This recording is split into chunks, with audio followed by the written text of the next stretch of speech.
നല്ല രുചിയിൽ എളുപ്പത്തിൽ ഒരു നാടൻ ബീഫ് കറി ഉണ്ടാക്കിയാലോ? അതിനുവേണ്ടി 1 കിലോ ബീഫ് കഴുകി വൃത്തിയാക്കി വെച്ചിട്ടുണ്ട്. സ്റ്റൗ കത്തിച്ച് കുക്കർ വെച്ച ശേഷം അതിലേക്ക് നല്ല നാടൻ വെളിച്ചെണ്ണ ഒഴിച്ചു കൊടുക്കുക. എണ്ണ ഒന്ന് ചൂടായി വരുമ്പോഴേക്കും അതിലേക്ക് 2 പീസ് വീതം കറുവപ്പട്ടയും ഗ്രാമ്പൂവും ഏലക്കയും ചേർക്കുക. പിന്നീട് അതിലേക്ക് 4 മീഡിയം സൈസ് സവാള നീളത്തിൽ അരിഞ്ഞതും കൂടെ ചേർത്ത് നന്നായിട്ടൊന്ന് വഴച്ചെടുക്കുക. 1 കിലോ ബീഫിന് വേണ്ടി ഞാനിവിടെ 4 സവാളയാണ് എടുത്തിരിക്കുന്നത്. സവാള ചെറുതായി ഒന്ന് വാടി വരുമ്പോഴേക്കും അതിലേക്ക് ഇഞ്ചിയും വെളുത്തുള്ളിയും ചതച്ചത് ചേർത്ത് കൊടുക്കാം. ഇഞ്ചിയും വെളുത്തുള്ളിയും ആദ്യം ചേർത്ത് കൊടുത്തിട്ടുണ്ടെങ്കിൽ കരിഞ്ഞു പോകും. അതുകൊണ്ട് സവാള ഒന്ന് വഴണ്ട് വരുമ്പോഴേക്കും ഇഞ്ചി വെളുത്തുള്ളി ചേർത്താൽ മതി. ഇഞ്ചിയുടെ വെളുത്തുള്ളിയുടെ പച്ചമണമൊക്കെ മാറി സവാള ഒന്ന് നന്നായിട്ട് വഴണ്ട് വരുമ്പോഴേക്കും ഇനി ഇതിലേക്ക് കറിക്ക് ആവശ്യമായ മസാലപ്പൊടികൾ ചേർത്ത് കൊടുക്കാം. 1 ടീസ്പൂൺ മഞ്ഞൾപ്പൊടി, ഒരു 3 ടേബിൾ സ്പൂൺ മുളക് പൊടി. ഞാനിവിടെ കാശ്മീരി മുളക് പൊടിയാണ് എടുത്തിരിക്കുന്നത്. നിങ്ങളുടെ എരിവിനനുസരിച്ച് മുളക് പൊടി അഡ്ജസ്റ്റ് ചെയ്യാവുന്നതാണ്. പിന്നെ വേണ്ടത് മല്ലിപ്പൊടിയാണ്. ഒരു 3 ടേബിൾ സ്പൂണോളം മല്ലിപ്പൊടിയും കൂടെ ചേർത്ത് കൊടുക്കുന്നുണ്ട്. ഇത്രയും പൊടികളെല്ലാം ചേർത്തതിന് ശേഷം ഇതെല്ലാം കൂടെ നല്ലതുപോലെ ഒന്ന് വഴറ്റിയെടുക്കണം. നമ്മൾ ഈ ചേർത്ത പൊടികളുടെ എല്ലാം പച്ചമണം മാറുന്നത് വരെ നന്നായിട്ടൊന്ന് വഴറ്റിയെടുക്കണം. പൊടികളുടെ എല്ലാം പച്ചമണം ഒന്ന് മാറി വരുമ്പോഴേക്കും പിന്നീട് ഇതിലേക്ക് വേണ്ടത് ഒരു 2 വലിയ തക്കാളി ചെറുതായിട്ട് അരിഞ്ഞെടുത്തതാണ്. തക്കാളിയും കൂടെ ചേർത്തതിന് ശേഷം നല്ലതുപോലെ ഒന്ന് മിക്സ് ചെയ്തെടുക്കണം. ഇനി നമുക്കിതിലേക്ക് കുറച്ച് കറിവേപ്പിലയും കൂടെ ചേർത്ത് കൊടുക്കാം.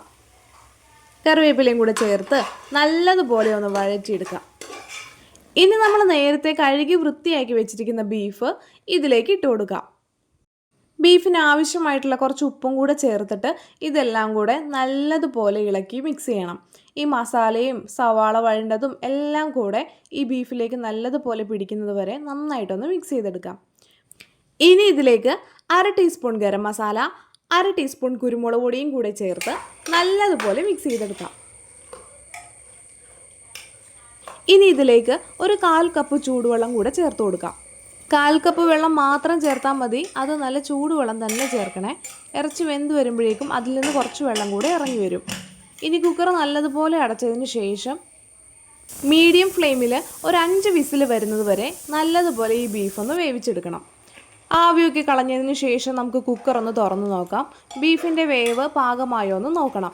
ഓരോ കുക്കറിനും ഓരോ ബീഫിനും അനുസരിച്ച് വേവിൽ വ്യത്യാസം ഉണ്ടാകും.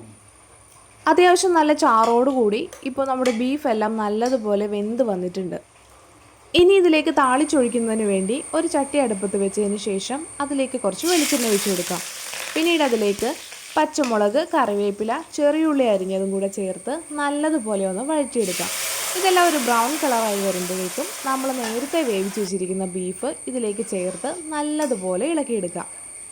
ഇനി ഇതൊരു 3-4 മിനിറ്റ് നല്ലതുപോലെ ഒന്ന് തിളച്ച് വരുമ്പോഴേക്കും നമ്മുടെ ബീഫ് കറി റെഡി ആയിട്ടുണ്ടാവും.